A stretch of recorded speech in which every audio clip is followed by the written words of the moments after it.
Chapter 4, Fight, Flight, Freeze, Fawn, and Shutdown. Once you understand that your body is always asking, am I safe? The next piece starts to make a lot more sense. Like when your nervous system senses stress, pressure, danger, conflict, rejection, overwhelm, or uncertainty, it does not always respond with calm, thoughtful logic. It responds with protection. That protection can show up in different ways depending on your body, your history, your current stress level, your environment, and what your nervous system has learned over time. These protective responses are often called fight, flight, freeze, fawn, and shutdown. You may have heard some of these terms before, especially fight or flight, but if you have ever wondered why you snap, overthink, overwork, people please, go numb, procrastinate, panic, disappear, shut down, or suddenly feel like your body's not taking requests from management, this chapter is going to help.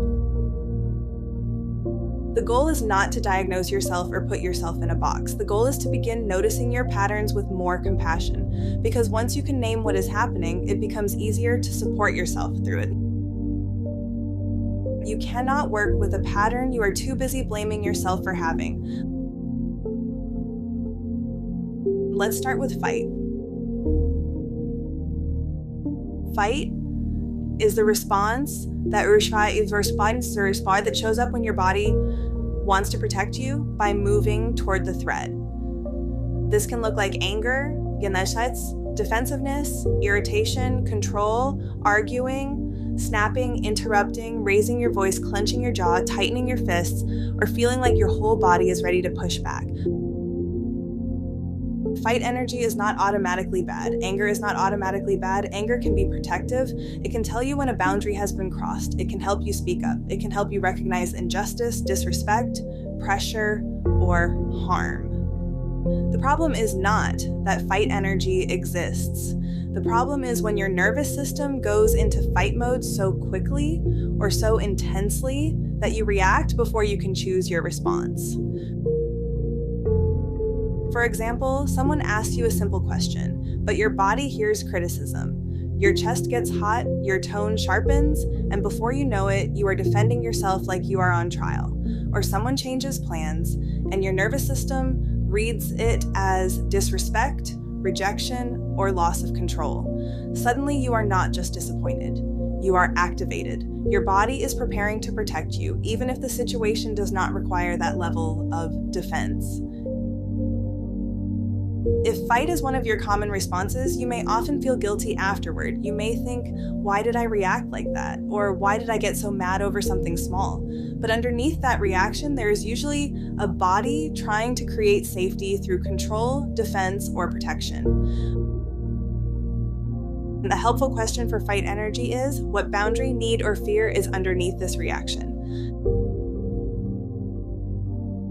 Not every angry reaction means you are wrong. Not every irritated feeling needs to be shoved down. Sometimes anger is information. Sometimes it is your body saying something does not feel okay here. The practice is learning how to listen to that message without letting the reaction burn the whole room down. Flight is the response that shows up when your body wants to protect you by getting away. This can look like overthinking, overworking, rushing, avoiding, panicking, staying busy, doom scrolling, constantly researching, making plans, canceling plans, escaping into productivity, or feeling like you cannot sit still.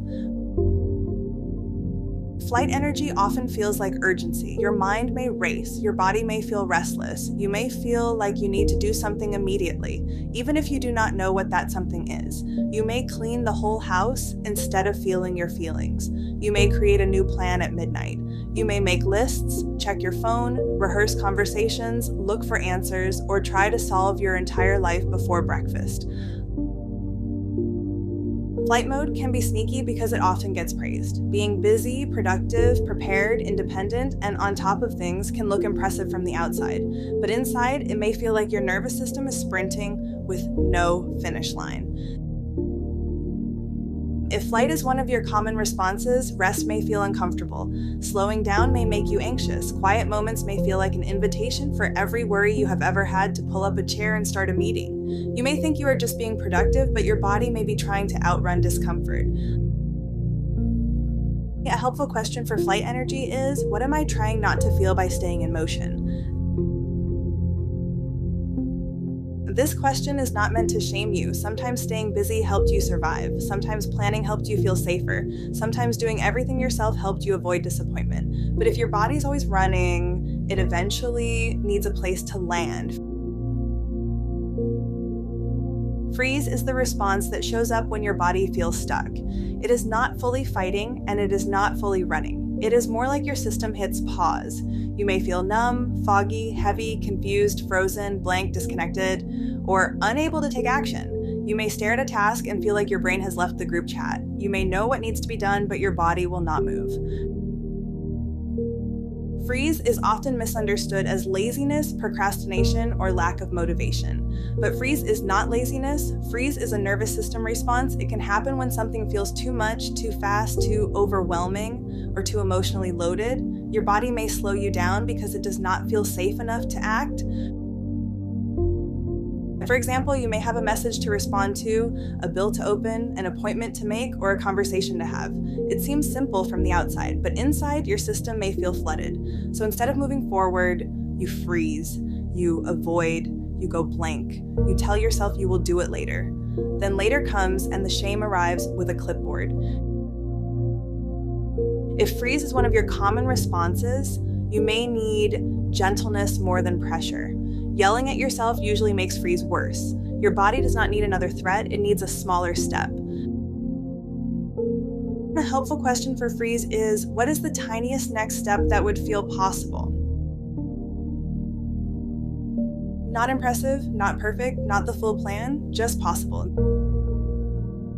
Sometimes the next step is opening the document. Sometimes it is standing up, sometimes it is drinking water, sometimes it is writing one sentence, sometimes it is texting, I need more time to respond. Sometimes it is simply noticing, I am frozen right now, without turning that into a personal attack. Freeze often begins to soften when the body feels less trapped. Fawn is the response that shows up when your body tries to create safety by pleasing, appeasing, agreeing, smoothing things over, or becoming what someone else needs you to be. This can look like saying yes when you mean no, apologizing too much, over-explaining, avoiding conflict, managing other people's emotions, laughing when you are uncomfortable, staying quiet to keep peace, or abandoning your own needs to prevent disappointment. Fawn can be hard to recognize because it often looks like kindness. And yes, you may genuinely be kind. You may deeply care about people. You may value harmony, empathy, and connection. None of that is wrong. The question is whether your kindness still includes you. If you say yes because you truly want to, that is choice. If you say yes because your body panics at the thought of someone being upset with you, that may be fawn. If you apologize because you caused harm and want to repair, that is accountability. If you apologize for existing, needing, feeling, asking, taking up space, or having a preference, that may be fawn. If fawn is one of your common responses, you may feel responsible for everyone else's comfort. You may scan people's faces, tone, energy, and silence for signs that something is wrong. You may feel anxious when someone is disappointed. You may struggle to know what you want because you have spent so long adjusting to what everyone else wants. A helpful question for fawn is, what would I want, need, or say if I were not afraid of disappointing someone? That question may feel uncomfortable at first. That is okay. If your nervous system learned that approval equals safety, then honesty can feel risky. Boundaries can feel dangerous. Saying no can feel like setting off fireworks indoors. But slowly, with practice, your body can learn that connection does not have to require self-abandonment. Shutdown is the response that shows up when your nervous system feels like there is too much to handle and not enough energy to respond. Shutdown can feel like collapse, deep exhaustion, numbness, hopelessness, disconnection, heaviness, or wanting to disappear from everything. It can feel like your body has pulled the emergency brake. Shutdown is not the same as healthy rest. Healthy rest usually leaves you feeling restored, even if slowly. Shutdown feels more like your system has powered down because it cannot keep carrying the load. You may feel far away from yourself. You may struggle to care about things you usually care about. You may feel emotionally flat, physically heavy, or mentally checked out. This response can be scary if you do not understand it. You may think, what is wrong with me? Or why can't I just get up? Or why do I feel nothing? But shutdown is often the nervous system's way of conserving energy when fighting, fleeing, freezing, or fawning has not created safety. If shutdown is one of your common responses, you do not need to shame yourself into action. Shame is not a charger. It will not magically reboot your system. What often helps is warmth, gentleness, connection, routine, nourishment, light movement, hydration, and very small steps back toward the present moment. A helpful question for shutdown is, what is one low-pressure way I can offer my body support right now? Maybe that is opening the curtains, maybe it is putting both feet on the floor, maybe it is eating something simple, maybe it is wrapping yourself in a blanket, maybe it is sending one message to someone safe, maybe it is stepping outside for 2 minutes. Tiny signals matter here. Now here is something important. You may not fit into only one response. Most people do not. You may fight at work, fawn in relationships, freeze with paperwork, flee through productivity, and shut down when everything finally catches up with you. Your nervous system is not a neat little filing cabinet. It is more like a weather system. It shifts based on the moment, the person, the pressure, your history, your sleep, your stress, your hormones, and how much capacity you have that day. This is why self-awareness matters. When you can begin to recognize your state, you can choose tools that actually match what your body needs.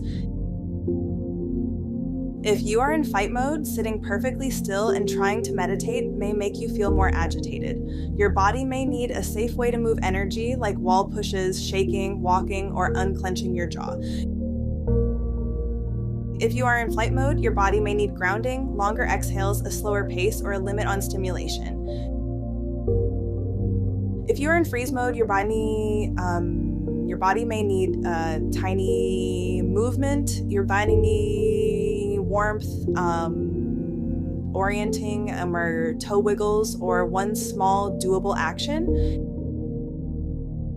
If you are in fawn mode, your body may need grounding, a pause before answering, hand on heart support, or a reminder that you are allowed to have needs. If you are in shutdown mode, your body may need gentleness, nourishment, safe connection, light, warmth, hydration, and very small steps. The practice is not to judge your response. The practice is to recognize it. Recognition gives you options. Without recognition, you may become the response. You may become the anger, the panic, the numbness, the people-pleasing, the avoidance, the collapse. But when you can pause and say, this is fight, or this is flight, or this feels like freeze, you create a little space between you and the pattern. That space is where regulation begins. You are not your fight response. You are not your flight response. You are not your freeze response. You are not your fawn response. You are not your shutdown. These are states your body moves through. They are not your identity. That matters because it gives you room to change. A state can shift, a pattern can soften, a response can be supported, a body can learn. You are not trapped inside the first reaction that shows up.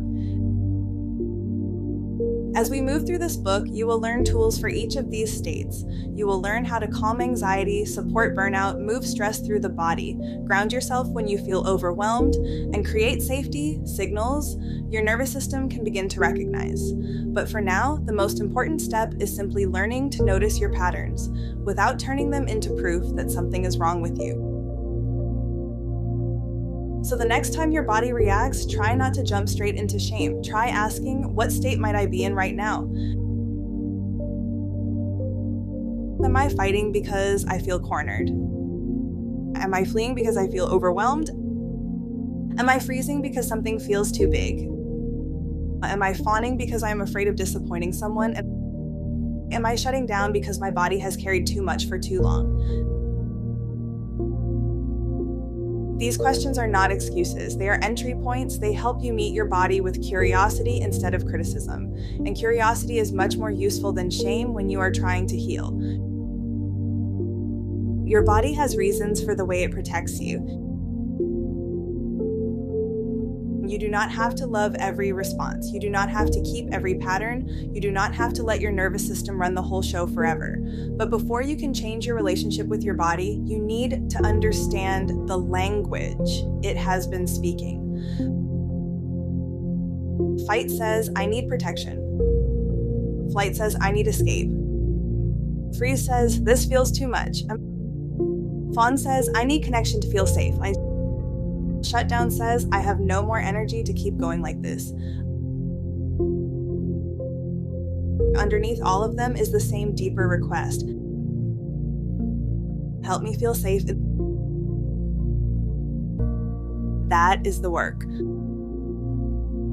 Not forcing yourself into calm, not pretending you are fine, not shaming yourself for having a body that reacts. The work is learning how to hear the message, support the state, and slowly teach your nervous system that it does not have to protect you in the same old ways forever. You are allowed to respond differently. You are allowed to learn safety. You are allowed to come back to yourself.